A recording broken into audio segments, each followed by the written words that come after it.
Hello and welcome to another special episode of the Conversations with Coaches podcast. I am your usual host, Kevin. It's just me solo. This is that special series that we run called Lessons, which is essentially an excuse slash reason slash place that I can just vent and distribute all the wonderful things that all these coaches I get to talk to bring to me. Very regularly inspired, which is a great place to be professionally. But I don't want to brag on my situation too much more than that. I do, however, want to share one of and I think I was audibly taken aback by how much I love this idea when a coach shared with me this technique they have for their list making. So I'm a list maker from way back. That's kind of been my thing for as long as I can remember, like having an organized brain, I guess, which, it's questionable if you ask my friends and colleagues whether that's true these days, but that is neither here nor there. So when I make lists these days, a lot of my productivity comes from making sure that at the end of every day, like at the end of every work day, not like right up until I go to bed, I like to, as I'm kind of winding up I guess you could call it the more task-oriented or accomplishment-oriented part of my day, especially for work, especially for professionally, I will make a list or I will revise or review a list that's already in play. That's just basically the things that I have to do the next day. Important meetings I should prep for, any content I have to write, or episodes of a podcast I have to record, hint, hint.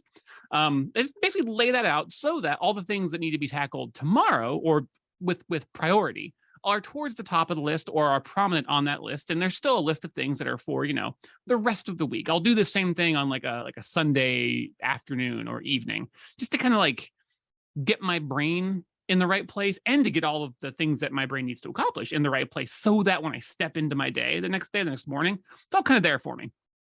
Anyway, I find there are various strategies for this, and it really is find the strategy that works best for you, modify it even more to make it more special to you, because really we all go about our business in pretty unique ways, even though there can be plenty of systems that we apply that maybe we all, find in common. I'm sure a lot of you listening are some version of a list maker like myself, but I almost guarantee you do it in a different way than either I or anybody else listening does. So here's the tip this coach gave me, and I'm still quite taken by it, and I'm kind of figuring out how I want to implement it into my daily tasking, my weekly tasking. Anyway, so it's really, really simple, super straightforward. I'm almost mad I haven't thought of it before. I probably have, and then just neglected to implement it, or it just didn't hit me in the right way. The way things work sometimes. So I'm making lists and I'm like, lining up my daily tasks. So I'm, setting them up for the next day. And maybe I'm doing my weekly list where I'm just like setting up the important priorities for the week to come. Again, with meetings, content to write, podcasts to record, tasks to manage, websites to edit, or another way, whatever it happens to be, all sorts of stuff. I wear a lot of hats oftentimes. But so when I'm making that list, and when this coach I was speaking to, when she's making her list, what she also adds at the top or somewhere prominent on that list, we both lean when we were discussing how we make our lists. We're both, old fashioned pen and paper types. But we also have our calendars and we have our notes apps and all that stuff. So however you do it, wherever you do it, analog, digital, wherever, I guess that's really the only two options, I suppose. Anyway, wherever and however you do it, in some place prominent on the list, put the mood for that day.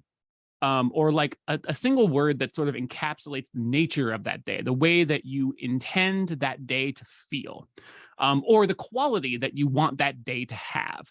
And as we were talking, I was like, oh, this is perfect. So let me give you like an example of how I would do this. Like one really easy example is, I could put a podcast day. Say I've got 3 coaches to interview, and maybe I have some other content to record. Pod content might be content. I'll have to workshop that.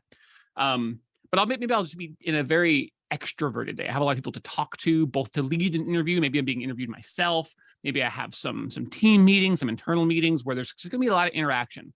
And so I'll have that maybe podcast or meeting day, or I'll just put Zoom at the top of the list, cueing me to understand that my priority for the day is really going to be putting a lot of energy out, being extroverted, engaged, participating in meetings, interviewing, being quiet when you're interviewing, because obviously it's really easy, especially with coaches, you're getting into a conversation, you're going back and forth. I have to remind myself, it's like, okay, remember to set the coach up to speak, set the person I'm interviewing up to really nail their points. I'll do little stuff like that. That just is in my brain. It's ready to go. But that prompting, that mood word, or just I say mood. I like mood because mood's kind of simple because I mean, really, Zoom is a mood. But you know what I mean? Like another good example would be like, say I have a writing day or a content day. That can be very internal work, and a lot of times that's focus work. Now, rather than just put like focus on the day, which that could also work too, kind of play it as you lie.